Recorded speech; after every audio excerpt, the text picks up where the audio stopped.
Take a look for a moment at the readings today. When I was a kid, I remember a poster that said, "Some people live, others just exist." That really spoke to me because I was feeling like I was existing.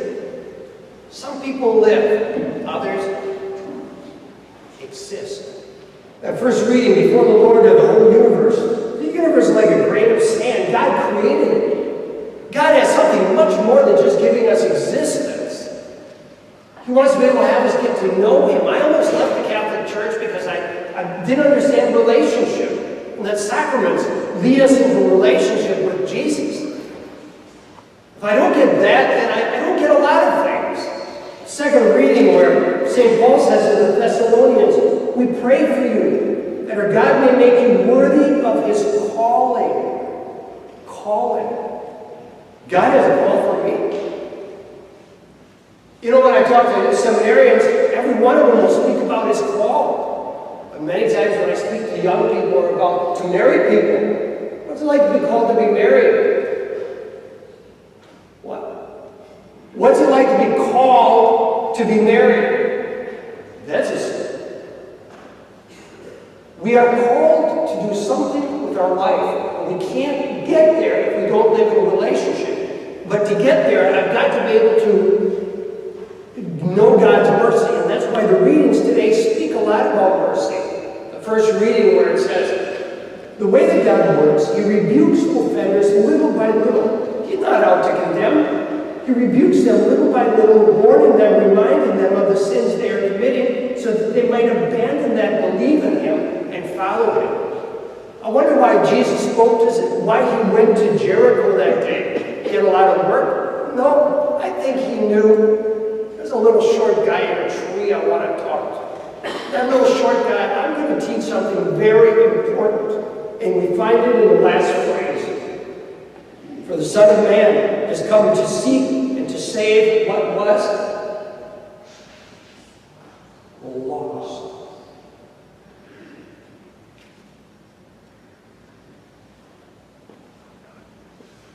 What happens when people never get to know the Lord?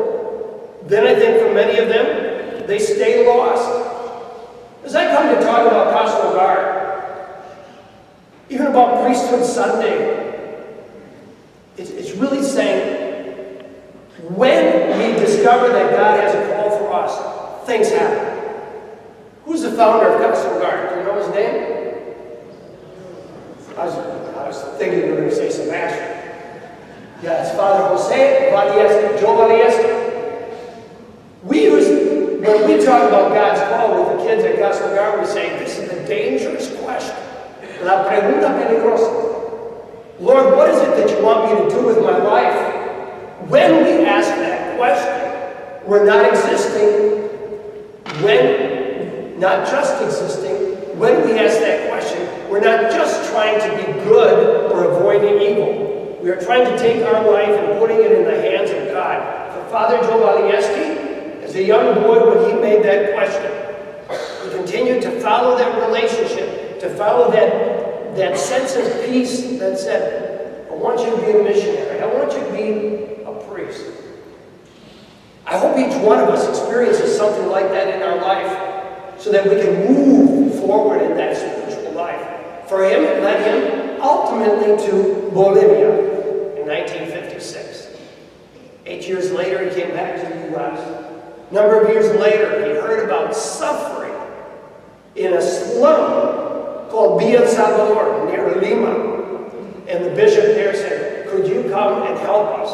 What can one guy do? What can you do? What can I do? Squat. I can't do much.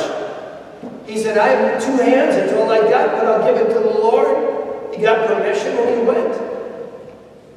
What I love about him is he didn't just say, well, let me count the cost. Let's see, can I stay in control? No. He said, I will put myself completely in God's hands. He is a legend in Villa El Salvador. But he is watching children in the streets who never learn hope. They exist. They never learn to avoid evil because they're brought up in a culture that teaches them counterfeit happiness. And so the kids come from dysfunctional families, living in the streets. How will they ever be the future moms and dads? Father Joe Malieski had the opportunity in 1985 to meet John Paul II. John Paul came to his parish. He introduced the Pope to 2 million people. And he said to the Pope, he said, the children don't know Christ. I feel that God is calling me to take another step in my life to found an orphanage. He was about 62 years of age. Would you do something like that at 62? We want to take Social Security at 62. He took a huge risk and started the orphanage, taking high-risk kids living in a very difficult, very poor situation with no money. He begged and begged when he came to the U.S. The orphanage has been going on for 30 years. 14 years under Father Jose, 13 years under Father Sebastian. I've been there now for a little over 3 years. I've been visiting for 20 years. Why do we have this house? To bring children out of simple existence. To bring them into a relationship in which they learn through other human beings what love is, what family is, what faith is, who Jesus is, so that they can begin to have hope. Many of our children come to us. We have 64 kids, 32 boys, 32 girls. We bring them in families of 8, where we join them together. 8 girls, 8 girls, 8 girls, 8 girls, 8 boys, boys, boys, boys.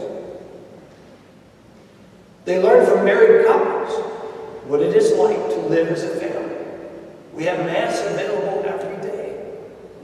These children will learn to enter into that kind of relationship with people and with God. The kids that come to us, they often come with intestinal problems, respiratory problems, liver problems, because they're coming from malnutrition. Almost all of them come with parasites. They come from that environment. Our first job is to just get them healthy. Many of our kids haven't gone to school except maybe 1 year. They're somewhere between 5 and 10 years old. We'll get 10 years old kids who have had 1 year of school. They cannot read. Let's get those kids into school. Let's get them in a program to learn how to read. But emotionally, psychologically, there's a lot of wounds. Are they orphans? A number of them are orphans. Others come from extreme poverty, or extreme abandonment, or high-risk, toxic, dysfunctional environments where they have to get out. Those are the kids that come to us. And then we work with them. I'm more passionate now than I was when I started, because I can see that if we don't do this, these children will be lost. And at best, all they can do is exist in a dysfunctional, counterfeit world. And we want to be able to give them hope. I want to give an example. One of our girls who is graduating this year, her mother died tragically about 8 years ago. Her father died 2 years ago in prison of tuberculosis. She was not able to see her father in prison.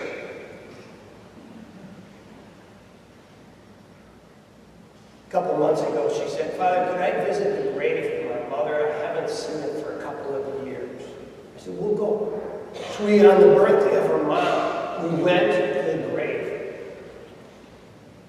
She wrote a letter. I was there at her side and she read the letter. Something like this. Dear Mom, I miss you. You've been gone for over 8 years. I love you, but at the same time I know that you weren't around for me. I forgive you for for not being there when I needed you most. I forgive you for the countless nights I cried. The countless ways in which everybody else has a mom, but I don't have a mom, and you weren't there because I guess you didn't have the formation I had. I forgive you, Mom, for not being the mother you should have been. You could have been the mom I would have loved to have had. I hope to see you someday. I pray for you. Always. When she finished, we said a prayer, we blessed the grave. We curled up the letter and buried the letter there at the grave. The next month, she said, could you take me to visit my father's grave? So we went. I brought another little girl along. And this time, this young lady, she said, this one I need to be alone. She said, this one is very personal. She wrote a long letter. She knelt down beside the grave, and I went off to the side with the other little girl, and we watched from a distance. For about 15 minutes, she read her letter to her father. Because she had told me, she said, I really, really loved my dad, even though he was in prison for some crazy thing that he had done. But he was my dad. See, how do you get beyond existence? How do you live when you come from this background? Unless somebody reaches out to you. You can't. There are millions of these children in South America. Millions. Millions upon millions of these children in the world. We can get caught up in our artificial, antiseptic, sterile environment. I know there's a lot of suffering here too. But I tell you, there's no social safety net in Peru. You fall, you die. We have to get these kids ready so that at the age of 17, not 25 or 28 or 30 like us, we have to get them at about age 17 to be ready to face the big world. We start with what's called the Project of Life, Proyecto de Vida, so that at age 15, we start working with them and saying, what are your interests? What are your talents? How can we prepare you for some kind of vocational trade or some kind of other job for the university? Let's look for a scholarship for you. Then we work with those kids for the first couple of years of transition because some of them have no one. We also try to get the kids so that when they get back into whatever family system they might have, they might be able to be a source of hope for their family, to be able to lift up their family. That is why we have what is called Casa Hogar, house, home. Casa Hogar. Juan Pablo was Juan Pablo. John Paul was the first benefactor. And it is to save these lives and give these children a hope and a future. Father Jose would say if they don't learn who Jesus is, they will not be equipped to face the tsunami of things that come in their life. That's why I find that my role is so unique, so important. I want to be back. I go back next week because while I'm here, there's no daily mass and there's no confessions. So I'm burning to get back to Casa. Some other things that are going on at Casa that I find fascinating. Father Jose, way back in the 90s, said, there are so many things we could learn from these kids, from the people. I don't want just their money. He said, I want people in our diocese to learn what they can teach us about perseverance, about stick-to-itiveness, about survival, about hope. He said, I want young people to come down. We started mission trips starting about 1996. 1 or 2 trips a year.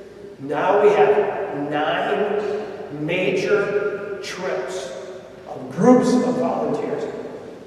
150 to 200 volunteers every year. We are running basically a house of formation, not just for the kids there. We're doing it for the young people and for people who come from mostly the Diocese of La Crosse. Father said, we will teach a mission spirituality so that when they come back to the U.S., they can go back to their parish and say, how can I be a missionary in this parish? How can I be a missionary in my diocese? Now we are starting something, the next step, next level. Not just a volunteer who comes down for 10 days or 14 days. Now we're taking volunteers in their second, like phase 2, they come down for 2 months, 5 months, 6 months, a year. Right now, at this moment, we have 5 volunteers in South America.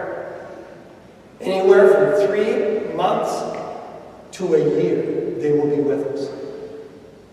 And as they rotate out, we bring more in. These young people who come and live with us for a number of months, their lives will be impacted forever. I tell the volunteers, you come down for 2 weeks, it will be hugs and kisses with the little kids. You come down for 3 months, 4 months, now your language gets better. Now you're able to go beyond what's your favorite animal. Now you can say, hey, what's going on in your life? The kids will begin to share their story. They will begin, as they gain confidence, to share their pain. And as they share their suffering, then you know that you are going somewhere with them when you suffer in love with those kids. Because when you suffer in love with those kids, you give them hope. That's why I love having volunteers down. They work with the other workers that we have on the team that are Peruvian. And it's a powerful witness. We have all the problems a normal family has. But I say we also have a hope and a faith.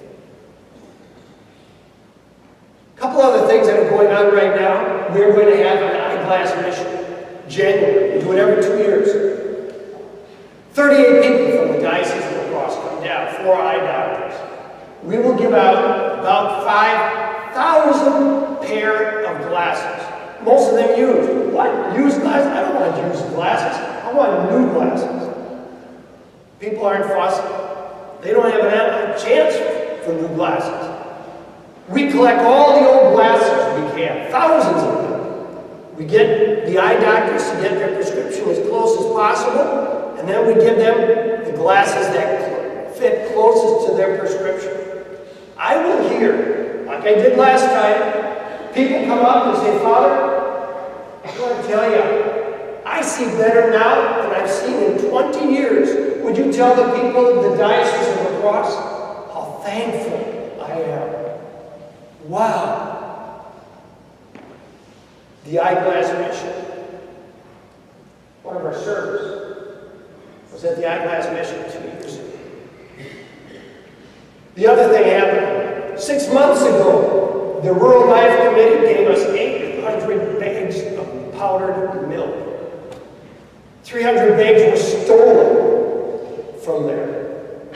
All of it goes to poor people. This time we're going to be even more cautious. We have 800 more bags coming down. That is 20 tons. You know how many people you feed with 20 tons of powdered milk? Our kids drink powdered milk every single day. This is a great, great gift. We use some of it and we give the rest of it away to other orphanages. We give it away to other institutions, and they are very thankful. That's why I look at the work that we do at CASA, where it's not just 64 kids, it's something much, much, much bigger. Today we'll be taking up a collection. Actually, we can do it next week. This is what I ask you to do. Take the brochure home. Read it. It's in your pews. Read this over. Put it on your kitchen table. It explains the sponsorship program. It explains a lot of things. That's just very interesting. See a little more of the work we do. Then, take the envelope. Put it on your kitchen table. Think about it. Pray about it this week. What could we as a family give to our diocesan mission in South America? This is our mission. I can't do anything without the help of the people. And then you come back next week, whatever you put in this envelope, 100% of it goes to the children at CASA. The collection you took the other day was for the general missions. This one, 100% goes to the children at CASA. If you have a special petition on it, write it to us, and the kids will pray for it. If you write your check, write it out to the parish here. Father Canepa will put one check and send it to us. Our children pray every day at Mass. Our Mass there is at 6:15 in the morning. Voluntary, you get about 3/4 of the kids any one day. The kids make rosaries. This year we made about 5,000 rosaries. You know how much TV you don't watch when you make rosaries? They made all these rosaries. 2,000 of them go to Bishop Callahan to be given to every young person that receives confirmation during the year. I give away gazillions of them. I sell a few. But this has been a wonderful ministry that the children help us with.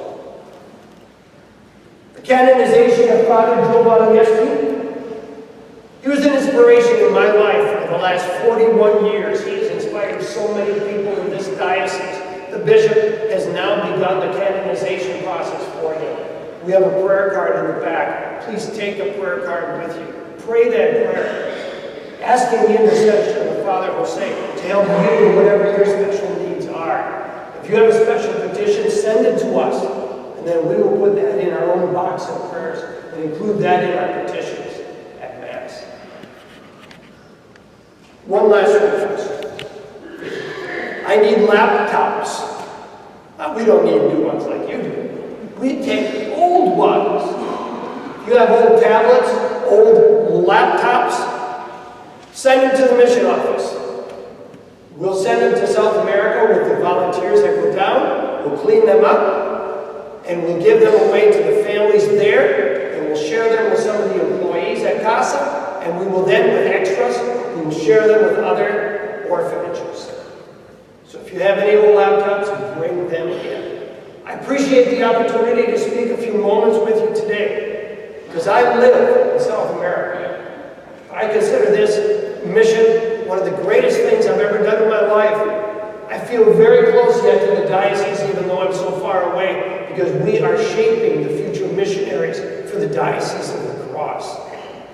And for that, I will be eternally thankful. I ask you to pray for our mission, because it's not easy.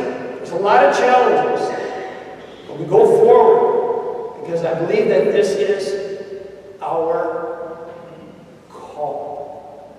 And this is our call, to give hope and to teach love to children who otherwise would just